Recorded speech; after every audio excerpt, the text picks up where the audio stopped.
Hello, everyone, and welcome to episode 4, I think, Yeah, I think we're of on the number new 4. adventures of K-Man and Spence. I am Spence, Spencer Bennett, and that is Kieran, K-Man Collins. Kieran, say hello to the people. Hey guys, Excelsior. Excelsior. So, this week we got only a new Superman issue of our pull list, and unfortunately, we do not have the back issues to be able to talk about it yet. We're still trying to hunt those down. It's been a whole process, but It's a slow week. This is a special episode. yes, it's a pretty slow week as far as reading, and it's a slow week as far as news, but we will try and supplement some of our time of not reading comics with some comic book movie news. So we will start off today with the news that Wonder Woman 1984, which has been delayed like 12 times, and I feel like I've already seen, even though it hasn't come out yet, which is kind of a weird feeling, got delayed again until Christmas. Oh fuck, really? I didn't Yeah, actually know that. so Wow. it was moved to November for originally after it was supposed to come out in June, and now it got moved till Christmas. And people think that since WB has that and Dune, that they're gonna push back Dune and try and get Wonder Woman out on that date instead. I don't know if that's been confirmed, but I know that Wonder Woman just got moved to Christmas. Um, That's Bummer. one that's one truly stupid thing about all this is that they keep putting trailers up for these movies that were supposed to come out months ago. Yeah, We all know they're coming, just leave them in the vault, and then when you know when you're gonna release it, then that's when you do your marketing. Because right now I kinda hate it. Like they released a new Bond trailer the other day, and it's like great, but that movie was supposed to come out months ago, and I was already nervous if it was going to be good or not. So, you know, no, totally. It's difficult to be excited about them because they very well aren't going to come out when they say. Although Tenet did release this last weekend, I'm pretty sure, in yeah, like drive-ins in different parts of the country. You can go see Tenet if you're willing to put in the effort to see it. that's the other question though, is that there's so much hype behind Tenet, and then when it actually came out, it was like compared to what people thought it was going to be, it wasn't. From what I've been gathering, nearly as good. I haven't seen the movie, but that's Mm-hmm. another downside to this whole pandemic thing with releases and stuff. Like there's an example of a movie that they kept hyping and kept pushing the release date and get people's hopes up, as opposed to if they had just said, okay, pandemic hit, we're gonna stop, and then once we figure out what the hell is going on, then we set up our release window then.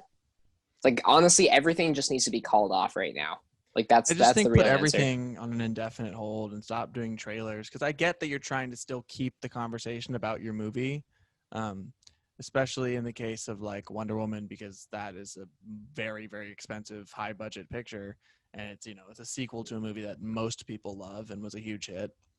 But it's yeah, I wish they would stop because I think eventually we're going to see too much. And in the DC fandom trailer, they rode the line of showing a little too much. And I know you were of the opinion you didn't really want to see Cheetah, and we saw I it didn't for a want to quick see minute. Cheetah because Yeah. and originally we didn't see that trailer, and Cheetah was just going to show up in the movie, and Mm. that was the original plan. So I wish All we they had kept it seen that way. was Kristen Wiig in like a cheetah print shirt, and they kept calling her Yeah, Barbara. She hadn't fully become Cheetah yet. yeah, and Um, like that's my thing with like a lot of superhero movie trailers.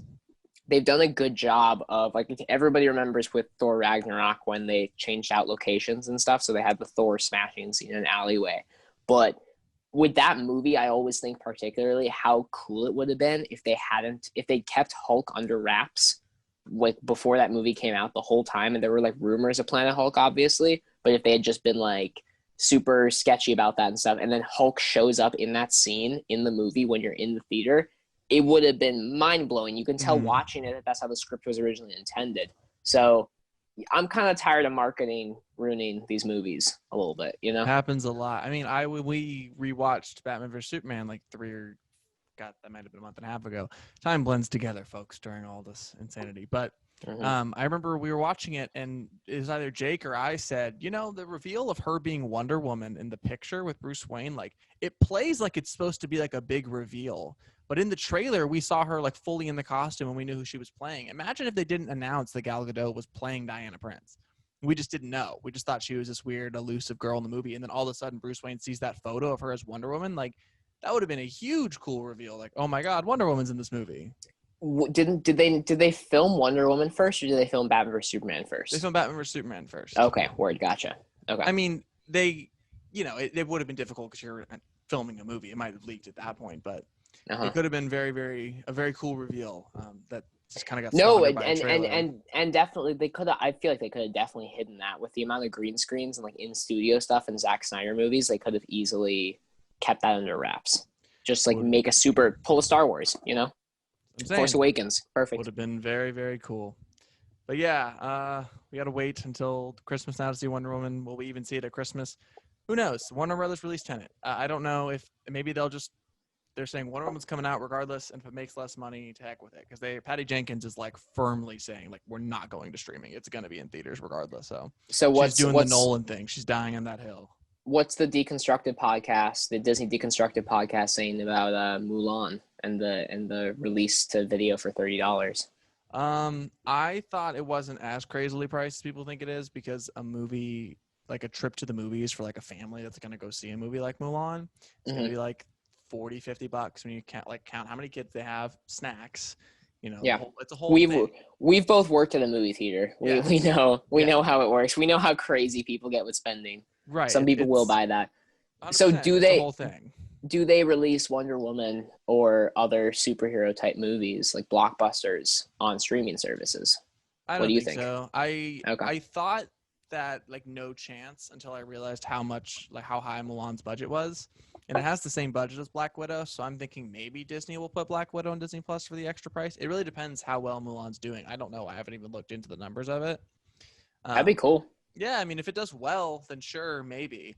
But Patty Jenkins is like, in the case of Wonder Woman, it's like doing the Nolan thing where she's like, no, we're not doing it. Like, I'm firmly planting my flag. Like, we're not going to streaming. This is like a theatrical movie, and we're going to wait. So I don't think that Warner Brothers is going to be like, well, tough cookies, Patty. We're putting it on. Yeah, no, it's not going to happen. I support that. That's the will of the creator. Good of a relationship with her to be like that. But maybe Disney will. I don't know who directed Black Widow off the top of my head, but I doubt they have as much pull as someone like a Patty Jenkins does. With the MCU, doesn't matter that much, except for Thor Ragnarok or when the Russo brothers do it. Yeah, Feige gets the last call for sure. But yeah, I'm not sure. I think it might come out in Christmas and be like Tenet and just kind of come out where it can come out, and it's just a thing. And if you go see it, cool. And if you don't, you wait. But our next bit of news, which I think is especially interesting, is that apparently Ray Fisher, the actor who plays Cyborg in 5 Seconds in Batman v Superman and then in Justice League as well, is apparently in heavy negotiations from an article I saw, which seems to be like from credible sources, to return as Cyborg for The Flash, which is amidst all of like him basically in a lawsuit, or I guess they're doing an investigation into like how horribly treated he was in the Justice League set, and he's pulling like no punches. He's going at Warner Brothers all the time. He is. And he really is. Jason Momoa this last week just like tweeted, "I stand with Ray Fisher." And apparently just now I got a notification on my phone before we started recording. Kiersey Clemons, who played Iris West in Zack Snyder's cut of Justice League and not in the theatrical, came out and said, "I stand with Ray Fisher." Like, he's now getting other cast members to come out and support him. So I'm like, so not only is he making Warner Brothers like publicly eat crow for being horrible, which as they should if it all comes out to be true, and I don't think Ray Fisher would be lying to this degree for any reason. He's not getting any work anyway, which is horrible. And I thought he was really good as Cyborg, and he's like a classically trained Broadway actor, so he's obviously talented. He like played Muhammad Ali on Broadway, and that's how Zack Snyder found him. Yeah, I remember that. I remember that from the red carpet. Mm-hmm. But it's just interesting to me that they're like, yeah, you're making us look like crap for good reason, but let's talk about you being in Flash. I just think that's wild. I mean, obviously it's a good thing. I want to see him play Cyborg more, and I want to see him get more work because like I said, I thought he was great. Flash seems like the only movie that's carrying the continuity forward, really. Well, I mean, Cyborg is such a huge part of Flashpoint in the comics, so it seems natural to include him in the story. But Flash they got a lot planned for Flash. I know. It seems like it's going to be like the continuity movie. It's the one that's going to like define what like the multiverse going forward and what the universe looks like going forward. And even in the theatrical cut of Justice League, like Victor and Barry do kind of have a thing. Like they seem, because they're young and they're the younger members, and they seem to be bonding a little bit when they're grave robbing Superman. Yeah. That's a good scene in the movie from my memory anyway. Yeah. So it makes sense that he's in the Flash. It's just surprising that news comes out in the midst of all of this. I'm like, wow, I mean, good for Ray Fisher, because if he can bring them to task and hold them accountable and still get work, like that's amazing. And that's how it should work. People should be held accountable. His whole thing is like accountability, like greater than entertainment. That's what he tweets, like his little tag of all his tweets where he's going after people. So, I mean, I'd like to see him return. I think that's interesting and cool. It's just pretty wild considering everything going on. Well, he's supposed to be, according to Zack Snyder's talk at DC Fandom, he's supposed to be such a huge part of the Snyder Cut. So there's no way they can't avoid him. He actually has the perfect bargaining chip right now in the entire world, because if they don't give him what he wants, basically, he doesn't have to keep starring in these movies, you know? So Right. they're the ones at the disadvantage. They're the ones who were dicks before, so now they have to play nice. Oh, totally. And Yeah. I love to see it. You know, I stand with Ray Fisher. I don't know the full story of stuff, but from what I've heard, it's pretty bad. And like he had a whole arc. Like Snyder called him the heart of the movie. He was kind of he was the newest character and had like the most to do with the central plot because he was born of a mother box, and the whole movie is Steppenwolf coming for the mother boxes. And apparently, like, they completely cut his entire arc, and Joss Whedon like made jokes, or maybe Jeff Johns, don't quote me on this, like made jokes about how like no one cares about the black lead and all sorts of like horrible stuff. Oh shit. Yeah. I don't know who said that, but I remember reading about that, and I was like, oh geez. So like it's not good, and I don't think this is going to end well for Warner Brothers. But kudos to Ray Fisher for going after him, and yeah, I mean, I'm glad he's possibly still going to play the character. So that's exciting news to me. But we are going to take our quick break right now, and we'll be right back.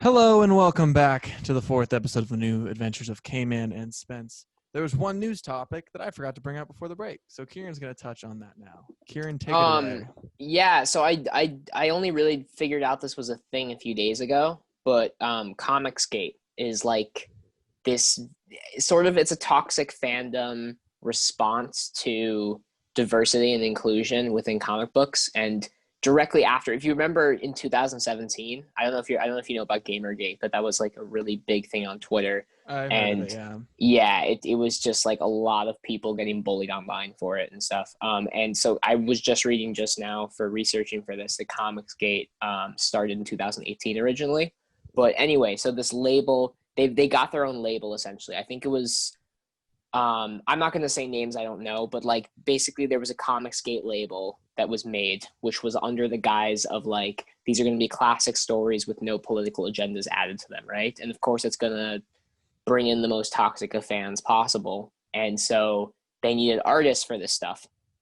And one of those artists recently did a cover for Tom King, writer of what we're reading, Strange Adventures, and writer of the Mr. Miracle series that won a Howard and or Eisner, whatever that award's called. I think it's a Howard Eisner Award or something like that. But great writer. Former CIA, I think, from what I see on Twitter, which is an interesting fact about Tom King. Yeah. Crap. Isn't that interesting? That is not anything I thought that was going to come out of your mouth. Former CIA. Yeah, former CIA turned comic book guy. But I mean, the dude did like screw up. You know, it was kind of that fake. It was that fake performative wokeness type thing he did, and one of the variants of his comic, which he was not at all responsible for scheduling or planning, was done by an artist who he in the little amount of research he did in the Snap Minute, he was like, oh, this person did a cover for a company that was associated with Comicsgate before. And so he just went off on the guy on Twitter. And wait till you hear what the dude was doing. The guy was going on a road trip with his wife, a few hours in the car to bury his dog that just passed away. Oh. And while he's driving out there, his Twitter inbox, he doesn't even have Twitter, but because he doesn't like social media, but he's getting flooded by all these messages from people he knows being like, dude, you got to see what's being said about you online and stuff. And then the guy's career and name was tarnished within 24 hours. And then the apology came way after and kind of like half-hearted. So it's just like the worst, because comics artists are already treated so terribly and paid so underpaid. So to have something like that happen, it's an apology doesn't really cut it, you know. I think the guy quit comics, I think. from his tweets. He wrote a letter that somebody tweeted on his behalf on Twitter. And first of all, Tom King called the guy, and then he's like, just got off the phone, no worries. And the guy responded to his tweet with a letter and said, no, it's not no worries. You kind of screwed up my life, man. You know, like on Twitter, this was a public thing. And I think he basically said he's just going to go back to doing art. He's done doing covers for comics because he doesn't like the social media. He doesn't like the fandom behind it. So, I mean, that's horrible. It's so sad. Yeah. Especially because he's probably just, I mean, if you're doing variants, I assume you're not like a full in the industry yet. You're probably just kind of bouncing around, getting work when you can. Yeah, absolutely. That is super, super sad. I mean, that sucks. And Tom King definitely messed up. I'm glad he apologized for it. And like, people make mistakes, but oof. Yeah. That sucks. You kind of ruined a guy's life a little bit. A platform is a very, very powerful thing. You know? Yeah. That's the lesson from this. Having an audience is having power. And when you're Tom King and you're writing what we love currently is Strange Adventures, and he's in other stuff that people really like and you really love as Mr. Miracle. Mm-hmm. So it's a bummer, but I mean, people make mistakes, I guess. Not great. And very sad. And yeah. Comicsgate sucks. Comicsgate. Star Wars has been ruined for people too. The fandom menace is basically the version of that, and they're just the worst kind of people who are just angry at everything. It's tough. What's worth noting is that by going against Tom King, we're not in any way, shape, or form supporting Comicsgate for any reason. We're kind of just saying that Comicsgate's bad, but also performative activism that hurts people who did nothing wrong is also very bad. Speaking out of something you don't know, too, is not great. You should always try to be educated, and I'm guilty of that. We're all guilty of sometimes knowing surface level stuff and trying to involve ourselves. Except we don't have a platform. That's the difference. Very true. Yeah. But be open to education, to being educated, I guess, and don't run your mouth before you know things, because words are powerful, especially if you have a platform, and they can go bad. Absolutely. All right. Well, this week we did not read any issues of comics, but I finished Beast Boy last weekend. The Teen Titans Beast Boy by Cami Garcia, and Kieran finished it this last couple days. So Kieran, give me your thoughts on Beast Boy. I'm really looking forward to this conversation a lot because I loved it. I thought it was really, really good. I like the character of Beast Boy a lot. He was always my favorite Teen Titan. I think we watched the first 2 of the 4 together, but I rewatched the Terra and Beast Boy episodes of Teen Titans at least once every 2 years probably, because I love him so good. I love the character. And in that iteration of the character, which is important to note because comics Beast Boy is a little bit different than in the TV show. Also, but maybe the most accurate because all those characters in the shows are different, but he's pretty consistent with his comic self. But I thought this really captured the spirit of the character. It was a YA comic, so it had kind of some of the usual stuff you'd expect of that. But I really related to the guy. Like I'm pretty short, and I was even shorter in high school. I was growing very small. I have a very fast metabolism, so I can't really gain weight. And I was also trying to get shredded in high school. I was on the crew team for that reason, to try to be like Beast, or like what Beast Boy wants and what he thinks that having these things, having the girlfriend, having the muscles, that will make him happy. And I felt that same way in high school. It's just relatable. It was just relatable. And it was the Beast Boy character. And I thought that the story they chose to tell with Gar was good because it was animal based and it had a message to it. Yeah. I think I got everything. I'm trying to organize my jumbled thoughts, but what did you think, Spencer? I like it. I liked it a lot at the end. It's interesting that you say that was like the strength of his character. I thought he was just kind of one note. I didn't really, it was his whole thing was that he just wanted to be muscular. And maybe I couldn't relate to it because I'm just like tall and I don't know, like I never had that like complex of like, not complex, but never wanted like that impulse to be bigger. I'm kind of a big person. So I don't know. Yeah. I liked it a lot and I liked the story, but I just didn't think that he was all that complex of a character. And that was kind of a bummer because I think that Cami Garcia, the author, the writer, did a lot with Raven and the Raven book, and I thought that was really interesting. And maybe it's because I just am a bigger fan of the Raven character than Beast Boy. I just thought Raven was a little more intricate, a little more complicated. This is not me like hating it. I liked it quite a bit. No, I'm I know. excited Yeah, about the sequel yeah. to it, but I don't know. About halfway through, I was definitely like not going through it as fast as I go through other comics, and I kind of sat there. I was like, "Why is that?" And I was like, "I don't know. He's not as interesting to me as some of these supporting characters were."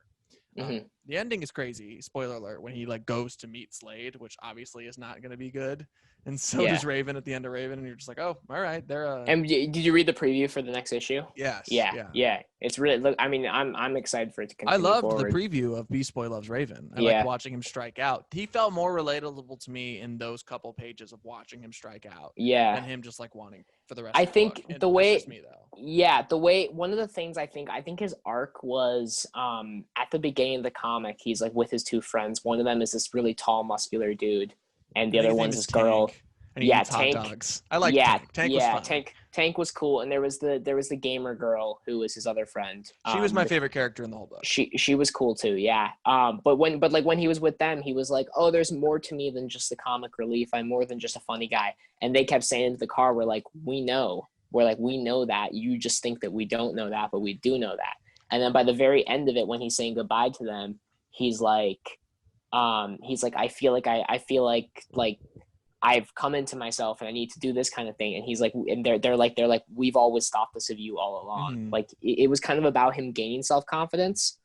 That was kind of the character, because I think he was very flippant and comedic, and he definitely has the trait where, rather than really face pain, like Raven would be a lot more, emotional and kind of like will keep if somebody says something to her, she'll contain it inside, or she'll react more harshly, right? Raven is a more dramatic character. Yeah, and Beast Boy laughs everything off, which my argument I'm gonna make is that's our two kind of high school experiences, I guess, right? Or like you or maybe even nowadays that's what you relate to, but I feel like you relate to Raven a little more and I relate to Beast Boy a little more, probably, which makes sense because they're supposed to be relatable YA novels, so we both really liked both of them, and we have our favorites, which is fair enough. Yeah, but yeah, I agree, and I think the story works and the payoffs all work, and I like I said, I love the ending. I just found myself less invested in his character. But you make a good point of that's kind of the idea, is that he's supposed to gain like the self-respect and the self-confidence by the end of it. And that's a good, interesting encounter. And I like it a lot. And also you compared Raven to Carrie, which is a movie. You love horror movies. I do. And I like you guys should see our living room. He loves horror movies. We're already decorated for Halloween. So I mean, it checks out. It checks out to me anyway. And then Beast Boy Loves Raven, that's going to be the crossover, you know? I'm surprised they're already going for that instead of like a Dick Grayson book or a Tim Drake book or a Victor Stone book. It's interesting that they're going instantly to crossover. Yeah, I have a theory on that. I was saying, dude, we're doing a podcast. I was saying timing wise that I think because of the global pandemic, that's probably, I don't know if that would be increasing or decreasing sales, but Beast Boy Loves Raven, they might have changed the order just to make that work. But I could be totally full of shit. I haven't looked into this at all. It could also very well be that was always the plan, and that was the release schedule that was released months ago. But I don't know. I kind of like it though. I like that we have character 1, character 2. They cross over. That way the crossover between all the Titans isn't going to just be like all the Titans are now together. You know, we're probably going to have, here's a prediction on my part.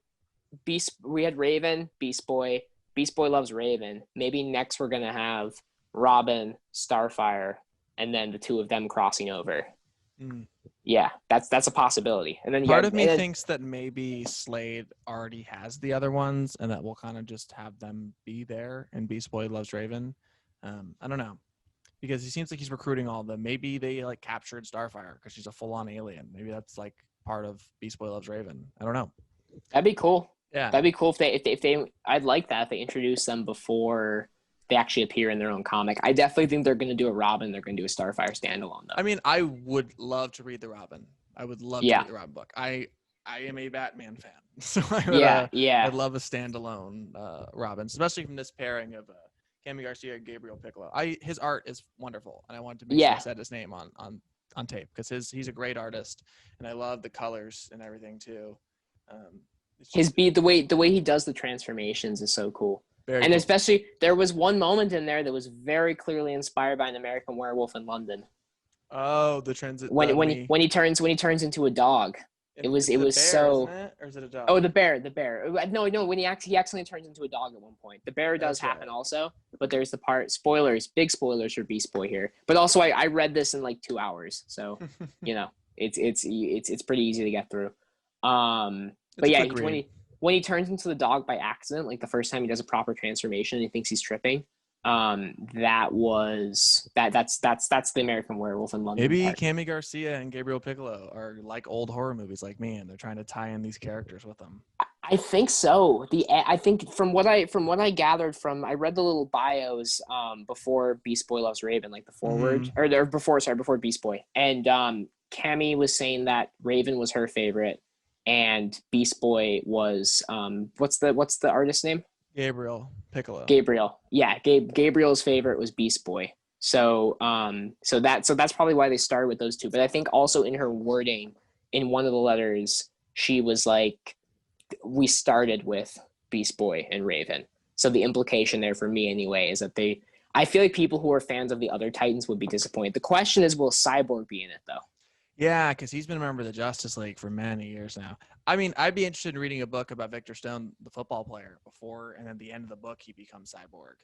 Yeah, That could be interesting because that'd be really that's cool. another different high school experience. You know, you've had the outcast pretty girl in Raven. That's kind of her dichotomy, is she's appealing to people, but they don't understand her, and she's got all sorts of demons in the home life and stuff. And you have Gar, who wants to be the jock and wants to feel good about himself. You could do Vic Stone as the jock, as the flip side of the coin of Gar, who kind of has to come back to earth, whereas Gar has to like learn to love himself. Victor has to learn to love himself a little less and kind of be thankful for his gifts, you know. So I would love to read them writing Victor Stone. I That would would be I would awesome. love I'd love that too. I think for all the characters, Coriander would be so cool. Also, Starfire's story, because she's an alien, you know. Mm-hmm. That's a whole and also another thing about Starfire is that she's a very famously over sexualized character in DC, and there's like a lot of complaints about her as a character for that reason. This is a YA novel, Yeah. and I feel like it's the perfect the way that you've seen Gabriel's Instagram things, right? Where before he got hired for this comic, he was doing his own fan art for Teen Titans. Yeah. Just them in casual clothes. And his Starfire and his Dick Grayson both look amazing. I mean, he draws Barbara too. If Barbara Gordon appeared and there was a love triangle with Starfire, Barbara, and Dick, incredible. I'm so down. Yeah, I'm into it too. But yeah, Beast Boy, Teen Titans: Beast Boy by Cami Garcia and Gabriel Piccolo is, I would say, pick it up if you want to read it, and I'm sure Kieran would say it's a must read. It's. I mean, I think that series at the moment is one of my favorite things I'm reading. Honestly, it's just entertaining. You know, yeah, it's really fun. If you can get through the YA-isms, if you're not snobby about your comics, then I think you'll enjoy it. Yeah. But we did not, as I said a million times in the show, we have not read any current issues this week.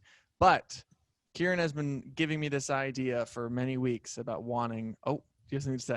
Let's do a pause because I want to chart. I want to make sure my iPad has enough that we 100% get through this segment. So we're gonna do another break in the show. I'm so sorry, listeners at home. Okay. So sorry.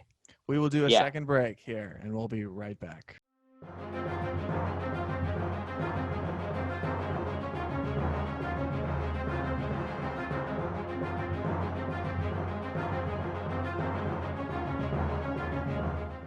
Welcome back to the fourth episode of the New Adventures of K-Man and Spence. As I said before the break, we did not read any issues this week because we're having a hard time tracking down back issues to be able to read our current issues that we keep picking up. Crying face, yes. So Kieran said, hey, what if we pitched some movies with characters that haven't had movies yet, or maybe have had movies, but different stories, maybe a different actor, a director, something fun. Pitch like you're pitching in a Hollywood room what you would do with that character. Yeah, exactly. So Fun little fan cast. yeah, a little fan cast. Everybody loves little fan cast. So Everybody Kieran, loves little fan cast. hit me with your pitch you developed for the end of today's episode.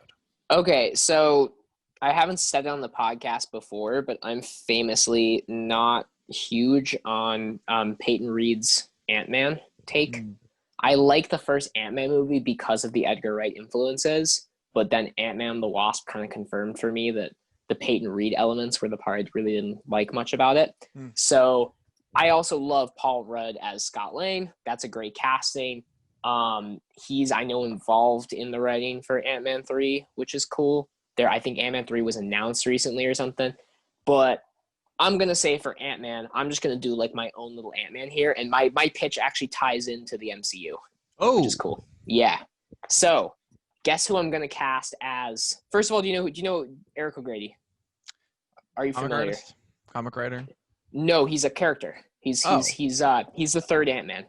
No. So Hank Pym was the first one, obviously, then Scott Lang. Yeah. And then it's a comic written by Robert Kirkman before he wrote The Walking Dead. Okay. And so Eric O'Grady is the character's name. He's basically, the plot of it is, what if an asshole got the Ant-Man suit? So Eric O'Grady's an asshole. He's a no-name SHIELD operative. I have heard about this, actually. Yeah, okay. Yeah. But for the viewers at home, I'll just give a little brief synopsis, right? He has a desk job at SHIELD, no name, feels sorry for himself, like that kind of thing, just kind of an asshole, right?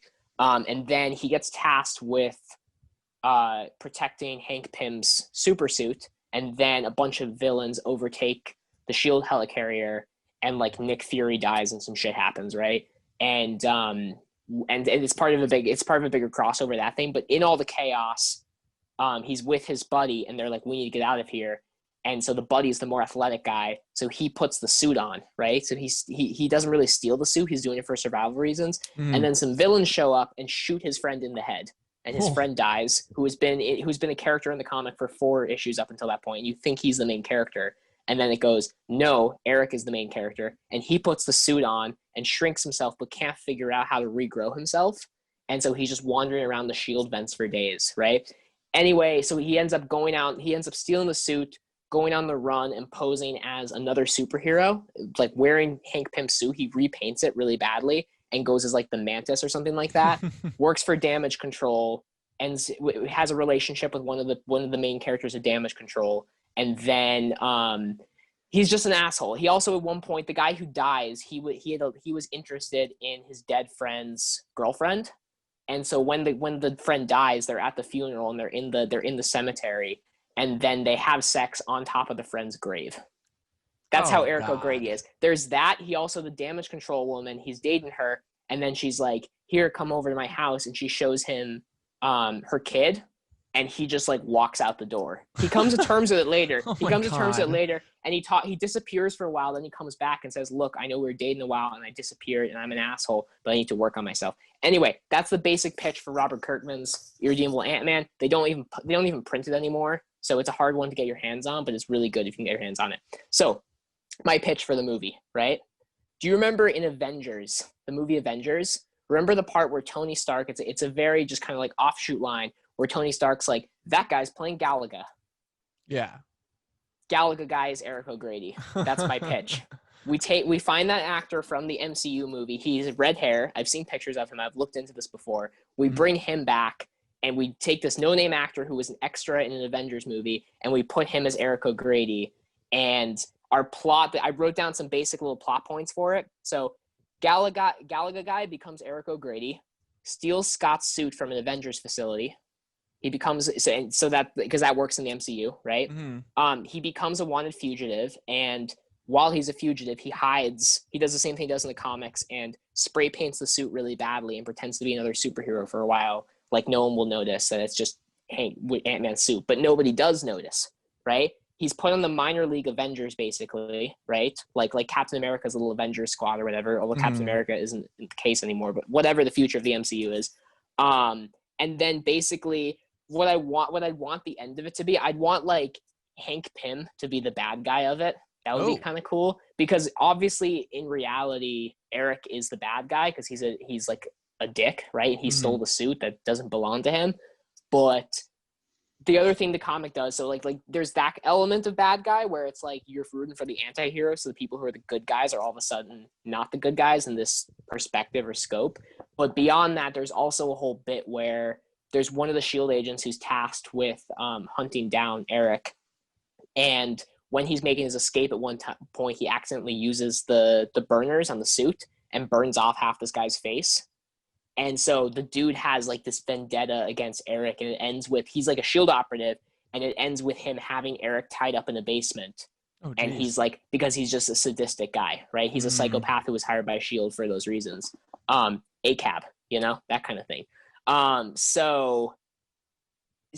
then at the end, the best part about it is that he gets off scratch free for everything he does because the other guy's a psychopath, so he gets pinned with all the stuff that Eric did, and Tony thinks Eric is great and enlists him in the Avengers and stuff. But I want to do something like that. I'd want it to be like an anti-hero story. It's all very small conflict stuff. There's no like greater villain. The real villain is kind of Eric, who's the character you're following. And then really fast alternate casting for Galaga Guy. You've seen Midsummer, right? Yes. I can't remember. I'm gonna look up his name while I'm talking. But the asshole boyfriend from Midsummer, who's a ginger. Yes. He's my. If we're gonna recast Galaga Guy, he's my choice for recasting Galaga Guy. His name is Jack Rayner. He's Irish. He was in Sing Street also. Yes. But he's look right up to the camera.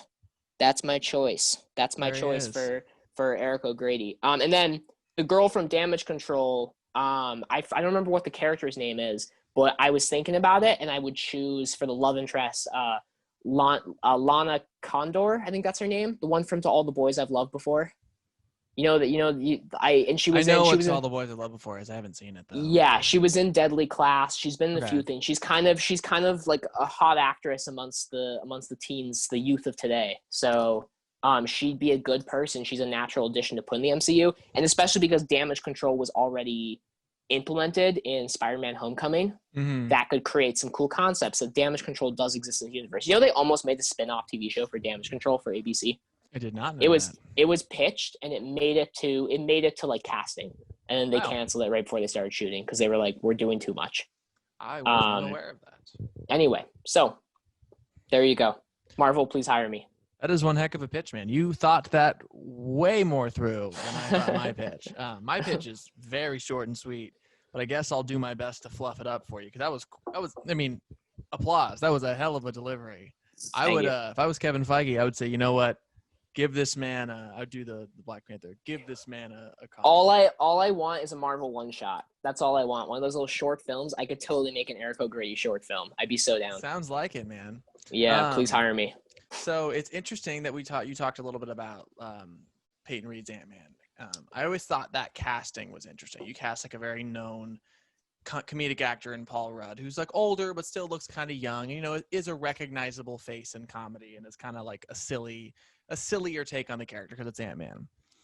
So I am going to pitch a Booster Gold movie. I know there's one in development that's been in development for years. It's supposed to be a buddy cop with Blue Beetle. This was announced like years ago. Oh, fuck. That's awesome. Yeah, no, sounds great. I don't think it'll ever actually come out. It was one of those things that during the time where DC was just announcing stuff left and right, and you're like, oh, we're kind of developing this. And everyone was like, that sounds awesome. But like only kind of.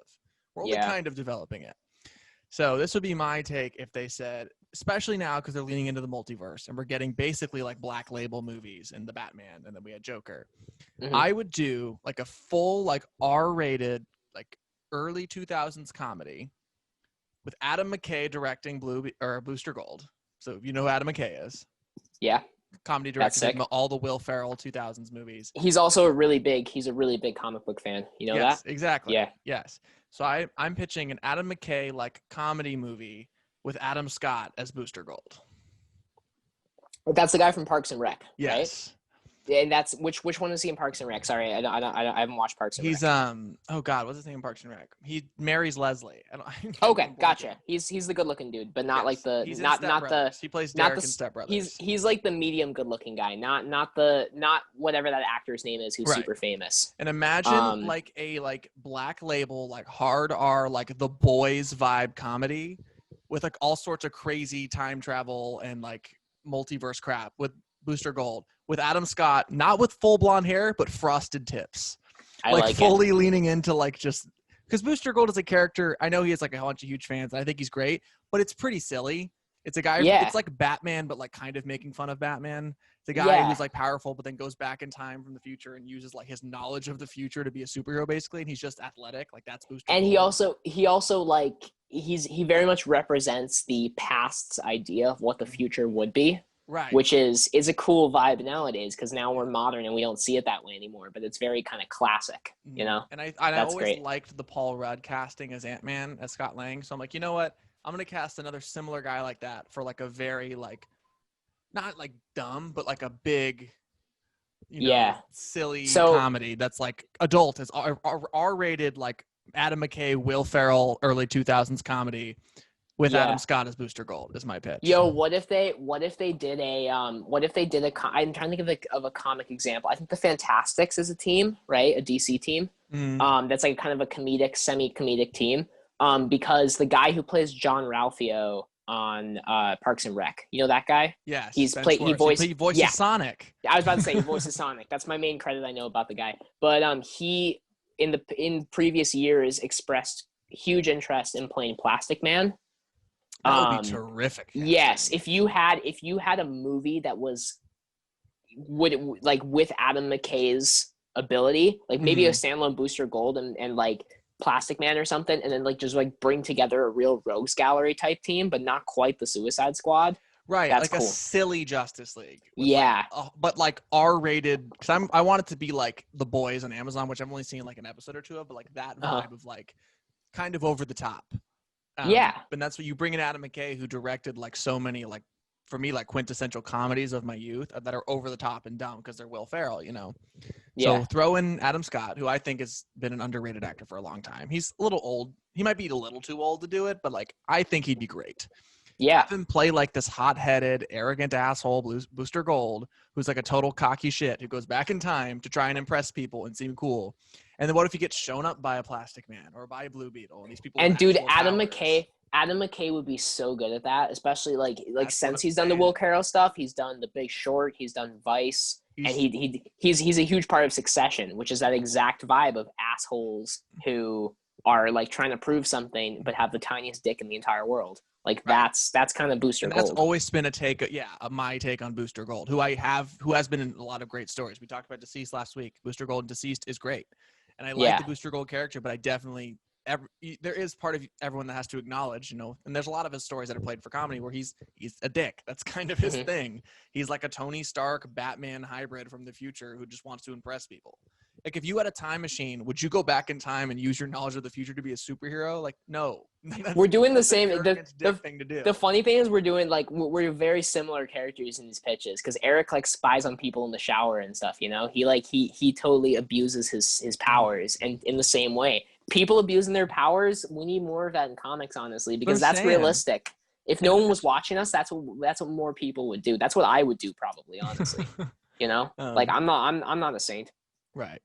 I just think, you know, Adam Scott plays the sweet guy in Parks and Rec. I think his name is Ben Wyatt. It's Ben. But I think his best role is Derek in Step Brothers, where he's a total douche to Will Ferrell and John C. Reilly, and he points to his abs. And I always imagined that character being Booster Gold with not like blonde hair, frosted tips, like full 90s asshole frosted tips. That is Booster Gold to me in a movie, and tell me that wouldn't be hilarious. That movie would be so funny. That's so cool. What are the supporting characters like in Booster Gold? I mean, Blue Beetle's a big one, and that's why. That's why they're doing the buddy cop. What if you did? One second. I need to remind myself the guy's name. But who's the guy in Parks and Rec? Not Tom, but the other guy who's very smiley, and he's like the big shot kind of guy. He's a very famous actor. Oh, also. Rob Lowe. Rob Lowe. That's what I was looking for. Imagine if he was Ted Kord. That would be a thing. And then you have someone else's Jaime Reyes. This is making my mind sore about all the things that Adam McKay could do with these characters. God, that'd be so cool. He's perfect for like those Justice League members, for like the kind of silly offshoot ones, like a James Gunn Suicide Squad type of movie, you know, with. But they're also kind of existential, you know, Right. because it's asking the question like, what kind of a sad life do you have to choose to retreat into the past so that you look cooler in the past? Right. Like how You know? bummy is your life in the future that you need to go back in the past and just pretend like you have superpowers? Yeah, that's so cool. That's a great idea. I'm all for that. That's my pitch. I support. See, you undersold your own pitch at the beginning, but that's a I great ass definitely pitch. got way more into it as I was pitching. Yeah. While you were talking, I was like, "Oh no, I'm just gonna say Adam Scott, Booster Gold, Adam McKay." And then as I was going, I was like, "Oh no, here come the juices. Here come the creative juices."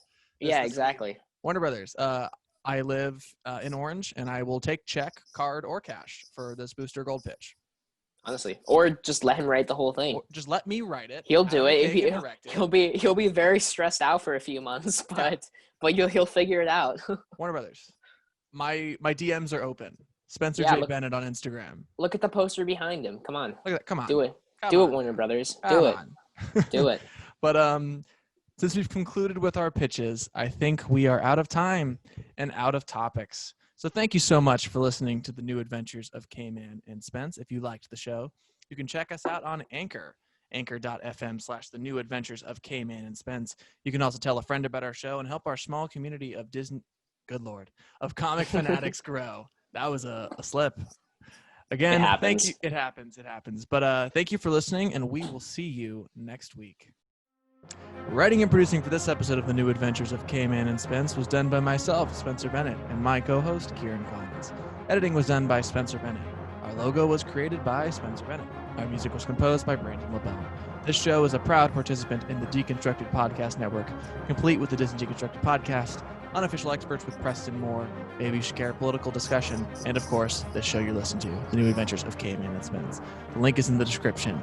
Thank you again for listening, and we'll see you next Friday. I'm Batman.